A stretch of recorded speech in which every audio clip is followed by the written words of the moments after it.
Srila Prabhupada describes the process of chanting Hare Krishna in 3 stages. He says there's the offensive stage, the clearing stage, and then the pure stage. Simplifies it. So in the clearing stage, he says, one is chanting and trying to avoid the 10 offenses, and is also vigilant about finishing one's rounds. It just means one's sincerely trying to avoid offenses. It may not mean that one's completely unoffensive, because Prabhupada said there may be the force of past habits, and therefore it's not completely pure. Therefore it's called the clearing stage, based on one's sincerity to avoid committing offenses. That includes being attentive while chanting, even though one may occasionally fail in that and fall asleep or something like that. At least one's trying. And then in the offensive stage, one's not really trying. It's an unconscious effort. That is, one's chanting but gets distracted, allows oneself to wander, and sometimes doesn't finish the rounds. If one goes on in the clearing stage, then it's inevitable that one will come to the pure stage. And Bhaktivinoda Thakur mentions this in the Harinam Chintamani, when he says that there's 2 types of namabhasa.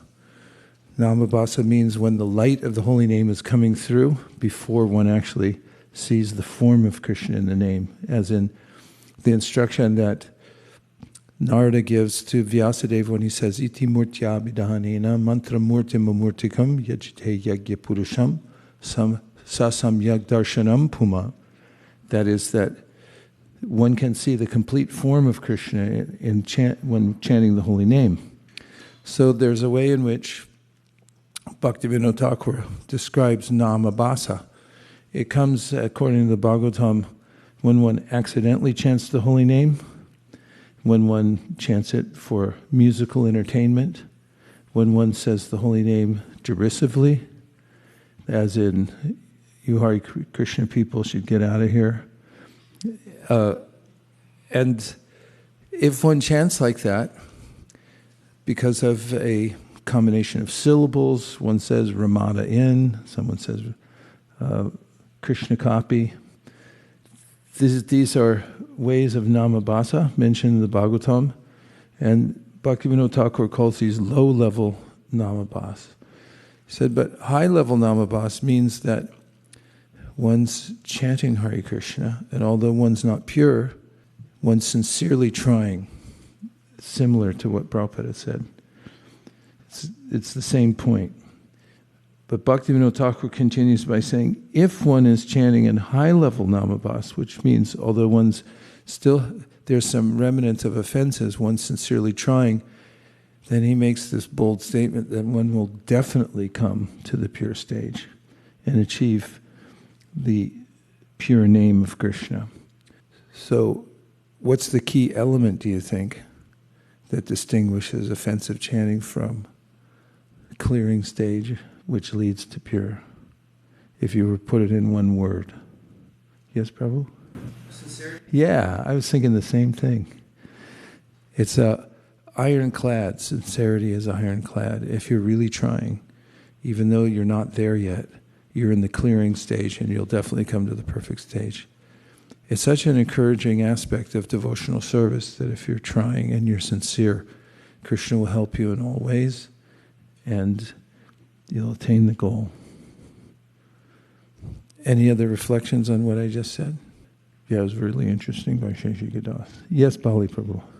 I think it is so wonderful to chant with the devotees, because I was thinking in different Puranas, like Vishnu Dharma Puran, it talks about that Kirtanada Devasya Vishnur Amita Tejasa Yaksha Rakshasa Vetala Pita Bhuta Vinayaka Pisacha Dakino Yasmareta Ahimsaka.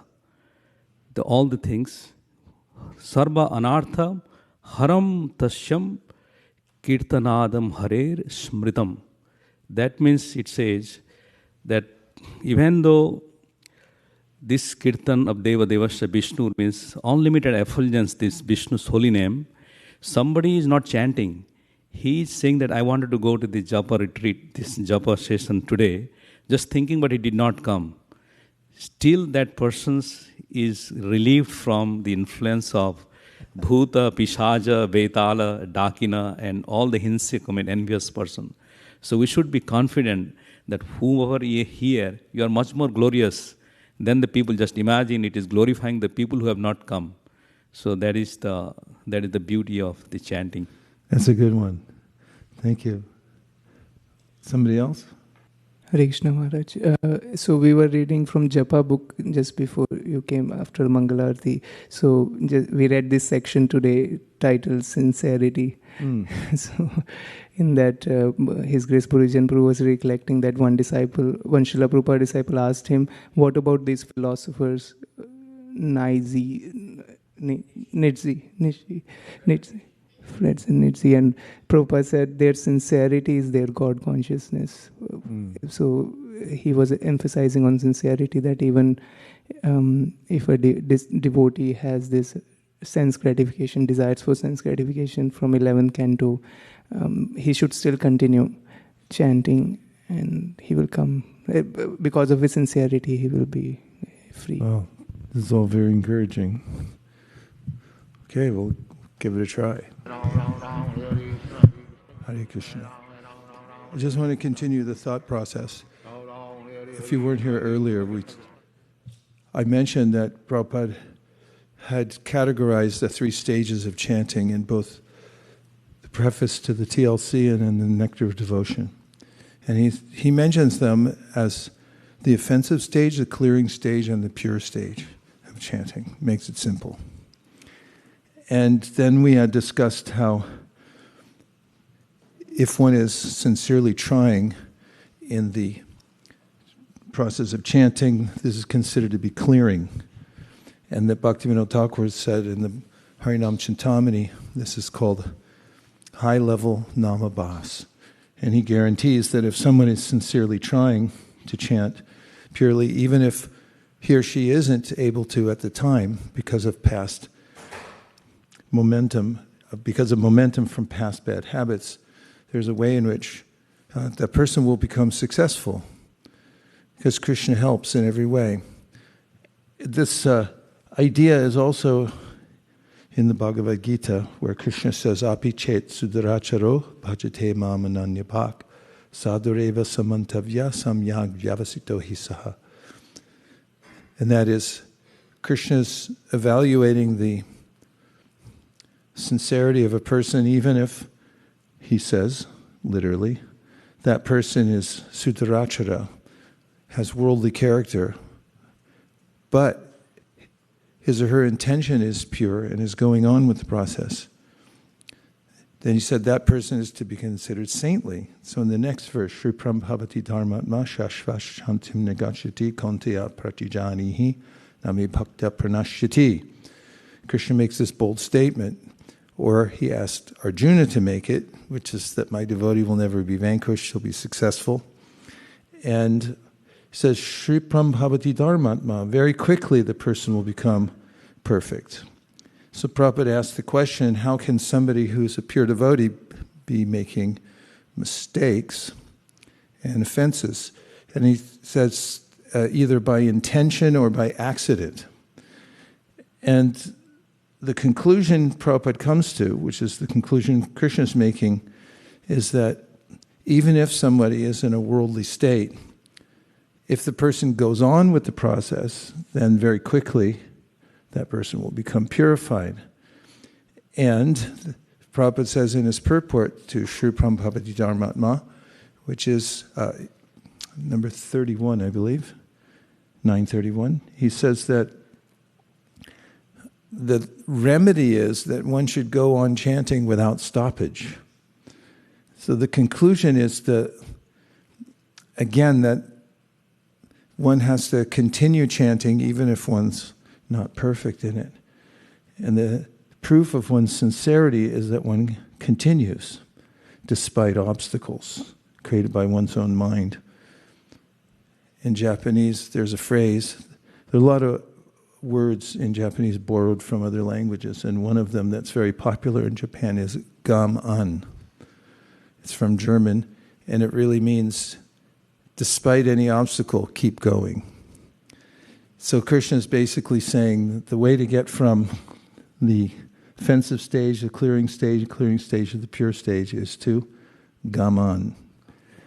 Keep going, don't stop. And Prabhupada says, chant without stoppage.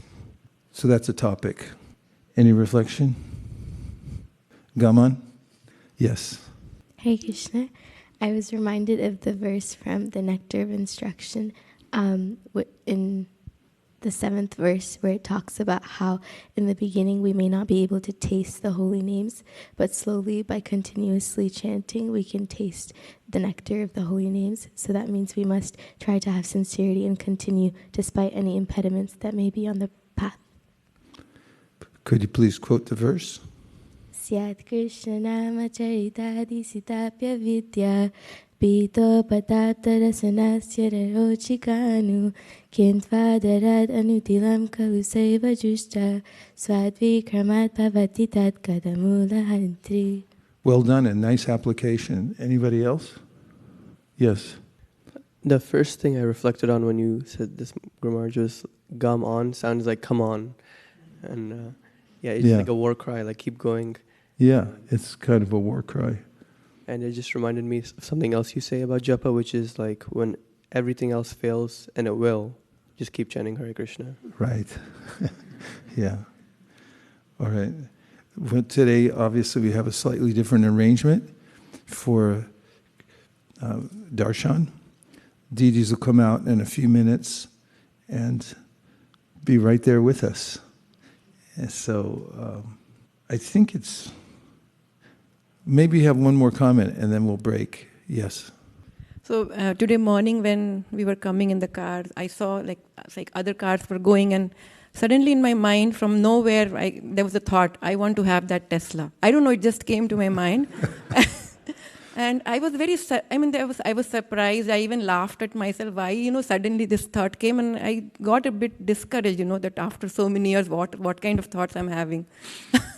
But after coming and, listening to all this, I'm so encouraged that, at least whether, I'm doing it correctly or not, but at least I'm giving it a priority to, make it my first priority at Saturday morning, and seeing other devotees doing the same. It's so encouraging. So that's all I wanted to comment.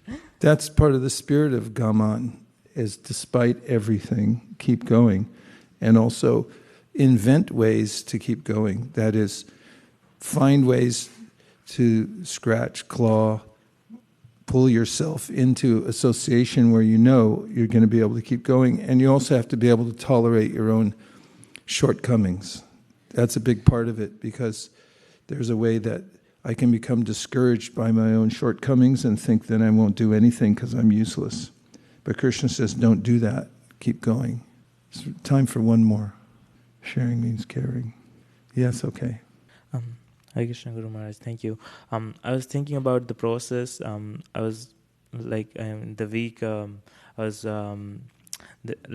thinking that there are so many great saints who are fully absorbed, but generally from India, but they don't give the process, or like they say generally.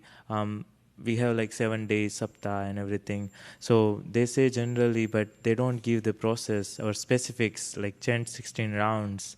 So thank you for giving this chant 16 rounds, because people like my family background, they hear so many, but they don't have that specifics. They don't, it is general and people don't follow, but when we go to this specific, we are able to follow that, chant 16 rounds, this is our goal. So thank you so much. Yes. Yeah, that's Prabhupada's mercy.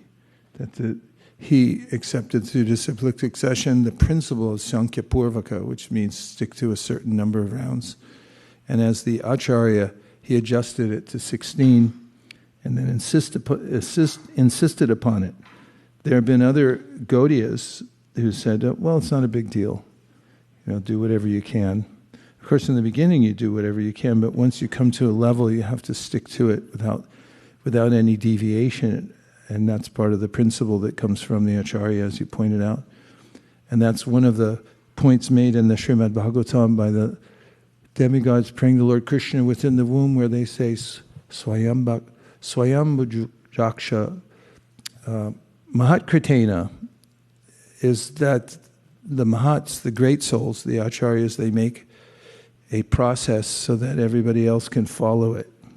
And if we follow the process, it's a boat that takes us across the ocean of material existence.